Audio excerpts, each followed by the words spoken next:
और भीड़भाड़ वाली जगहों पर कोरोना ज़ाब्तों की खिलाफ वर्जी पर वज़ीर-ए-आज़म मोदी ने कहा कि लापरवाही से वबा के खिलाफ लड़ाई कमजोर पड़ सकती है। पीएम मोदी ने भीड़भाड़ वाले मकामात पर कोविड-19 के ज़ाब्तों की पासदारी नहीं करने पर भारी फिक्र जताई।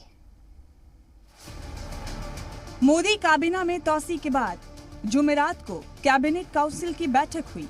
इससे पहले कैबिनेट मीटिंग में कोरोना से निपटने के लिए नए पैकेज पर भी मुहर लगी। कोरोना की तीसरी लहर से लड़ने के लिए सरकार ने 23,000 करोड़ के इमरजेंसी कोविड राहत पैकेज का ऐलान किया है।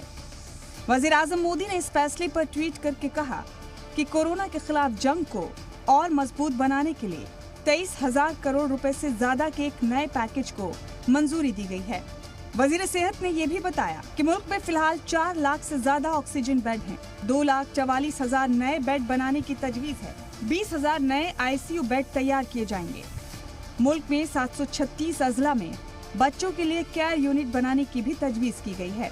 जराये के मुताबिक काबीना तौसी के एक दिन बाद कैबिनेट काउंसिल के अरकान से बातचीत में वज़ीर-ए-आज़म मोदी ने कहा कि वबा के खिलाफ भारत की जंग पूरे जोर शोर से जारी है और टीकाकारी मुहिम पूरी रफ्तार से आगे बढ़ रही है। ब्यूरो रिपोर्ट, जी मीडिया।